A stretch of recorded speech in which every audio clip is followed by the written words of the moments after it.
अस्सलाम वालेकुम। मेरा नाम साजिद नवाज़ है और साजिद मेडिकल लैब के अंदर आपको खुशामदीद कहते हैं। हमारा आज का टॉपिक क्रॉस मैच है, जिसमें हम ये चेक करेंगे क्रॉस मैच असल में है क्या, ये किस लिए किया जाता है, इसकी कितनी टाइप्स हैं और इस टेस्ट के अंदर हम किस चीज़ को चेक करना चाहते हैं। तो आइए अपने टॉपिक की तरफ बढ़ने से पहले अगर आपने मेरा चैनल सब्सक्राइब नहीं किया तो काइंडली आप मेरा चैनल सब्सक्राइब कर दें, और मेरे तमाम वीडियो अगर आपको अच्छी लगती हैं, लेक्चर्स अच्छे लगते हैं तो उनको लाइक एंड शेयर ज़रूर किया करें और अपने कमेंट से बताया करें, ताकि मैं इससे मज़ीद अच्छी या जो मेरे अंदर मिस्टेक्स हैं उनको मैं ठीक करने की कोशिश करूँ।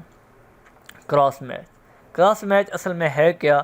इस टेस्ट के अंदर यानी क्रॉस मैच के अंदर हम मुख्तलिफ़ टेस्ट करते हैं, यानी कि हम ये भी कह सकते हैं क्रॉस मैच जो है ये मुख्तलिफ़ टेस्टों का मजमूआ है। मजमूआ यानी जमा, इसके अंदर हम मुख्तलिफ़ टेस्ट करते हैं, इसलिए हम इसको टेस्टों का मजमूआ भी कहते हैं। अब ये टेस्ट किसके ब्लड पे किए जाते हैं? ये टेस्ट रिसिपिएंट और डोनर दोनों के खून पर किया जाता है। डोनर वो बंदा जो खून मरीज़ जो दे रहा होता है, जो खून दे रहा होता है उसे हम डोनर कहते हैं, और रिसिपिएंट जो खून ले रहा होता है उसे हम रिसिपिएंट कहते हैं। मिसाल के तौर पर हम उसको मरीज़ भी तस्वुर करते हैं। अब इस टेस्ट का करने का असल में मकसद क्या है? इसका बुनियादी मकसद ये है कि डोनर और रिसिपिएंट के अंदर पाए जाने वाली मुताबिकत को चेक करना, कि ये जो खून डोनर दे रहा है पेशेंट को या रिसिपिएंट को, क्या ये आपस में मुताबिकत भी रखते हैं कि नहीं, क्या ये आपस में एक जैसे हैं या नहीं हैं। अगर एक जैसे हैं तो फिर तो ये खून इजीली हम उसको लगा सकते हैं। अगर एक जैसा नहीं है, कोई भी तब्दीली है किसी जगह पे, तो वो उसके साथ क्या करता है, एग्लूटिनेशन करेगा, फुटकियाँ बन जाएंगी और वो मरीज़ की जान के लिए नुकसानदेह हो सकता है। नेक्स्ट चलते हैं क्रॉस मैच की टाइप्स। क्रॉस मैच दो तरह के होते हैं, एक मेजर क्रॉस मैच होता है और एक minor cross match. Major cross match में क्या होता है? मेजर क्रॉस मैच में डोनर के सेल्स लिए जाते हैं और रिसिपिएंट का सीरम, यानी कि जो पेशेंट होता है उसका हम सीरम लेते हैं और डोनर के सेल्स लेते हैं, और डोनर के खलियात के ख़िलाफ़ रिसिपिएंट के सीरम में मौजूद एंटीबॉडीज़ को चेक करते हैं, क्योंकि आपको पता है सीरम के अंदर क्या मौजूद होती हैं, एंटीबॉडीज़। और डोनर के जब हम सेल्स लेंगे तो वहाँ पे एंटीजन मौजूद होते हैं, तो उनके अंदर जो हम मुताबिकत चेक करते हैं सीरम में एंटीबॉडीज़ और एंटीजन के अंदर मुताबिकत को चेक किया जाता है, यानी कि रिसिपिएंट के सीरम में मौजूद एंटीबॉडीज़ को चेक करते हैं। अब माइनर है वो इसके उलट है।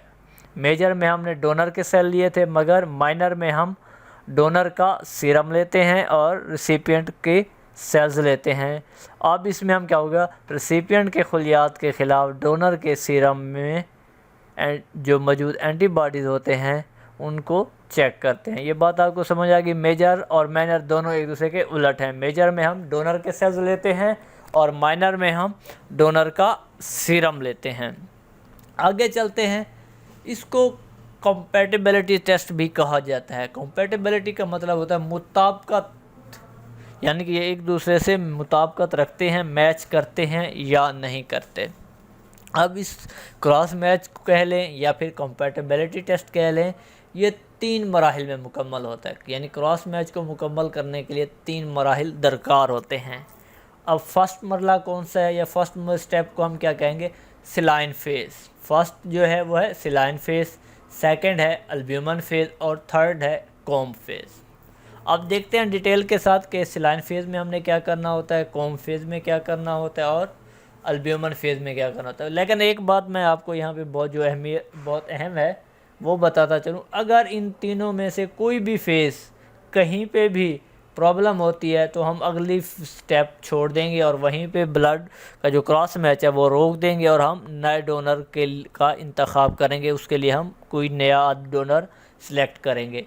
सिलाइन फेज़ में अगर कोई मसला आता है तो हमने वहीं पे रोक देना है। अगर अल्ब्यूमन फेज़ में कहीं पे प्रॉब्लम आती है, एग्लूटिनेशन हो जाती है, तो फिर भी हमने रोक देना है। अगर कॉम्ब फेज़ पर भी एग्लूटिनेशन आ जाती है तो हमने रोक देना है। इन तीनों में से किसी भी फेज़ पे अगर एग्लूटिनेशन वाक़ई हो जाती है तो हम क्रॉस मैच को कंपैटिबल करार नहीं देंगे, ये हमारा रिज़ल्ट इनकम्पैटिबल आएगा।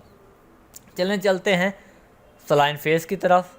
इसके अंदर हम क्या करते हैं, डोनर के सुरखुलियात लेते हैं। सुरखुलियात का मतलब है प्योर ब्लड लेंगे और उनको वॉश करेंगे। वॉश करने के लिए आपको पता है नॉर्मल सलाइन की मदद से 3 से 4 बार वॉश किया जाता है। अब एक टेस्ट ट्यूब में वो जो वॉश किए हुए सुर्ख खलियात हैं उसके 2 कतरे लेंगे और उसके अंदर 2 कतरे पेशेंट या रिसिपिएंट के सीरम के डालेंगे। 15 सेकंड के लिए सेंट्रीफ्यूज करेंगे और अग्लूटिनेशन को नोट करेंगे।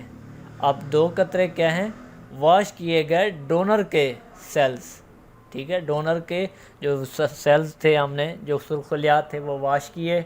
उसके बाद हमने क्या किया, एक अलहदा टेस्ट ट्यूब में वो 2 कतरे खलियात के डाले और उसके अंदर पेशेंट या रिसिपिएंट के सीरम के डाले। 15 सेकंड या 1 मिनट के लिए सेंट्रीफ्यूज किया और फिर अग्लूटिनेशन को चेक करेंगे। अगर अग्लूटिनेशन हो जाती है तो ये फेज़ हमारी इनकम्पैटिबल है, अगर अग्लूटिनेशन नहीं होती तो ये हमारी फेज़ कंपैटिबल है और हम अगला मरला जिसे हम अल्ब्यूमिन फेज़ कहते हैं वो परफॉर्म करेंगे। अब चलते हैं नेक्स्ट अल्ब्यूमिन फेज़ पे। अब वो जो ट्यूब थी जिसके अंदर हमने क्या किया था कि हमारा ग्लूटिनेशन चेक की थी, ग्लूटिनेशन नहीं हुई थी। अगर ग्लूटिनेशन हो जाती तो हम अल्ब्यूमिन फेज़ को करते ही नहीं बिल्कुल। अब हमारे ग्लूटिनेशन नहीं हुई, इसका मतलब है हमारी सलाइन फेज़ क्लियर है। अब हमने नेक्स्ट फेज़ करनी है।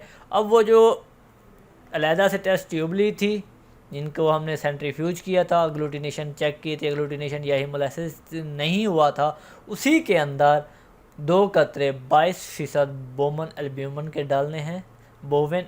के डालने हैं और उस ट्यूब को 15 से 60 मिनट के लिए वाटर बाथ में 37 डिग्री सेंटीग्रेड पर इनक्यूबेट करेंगे।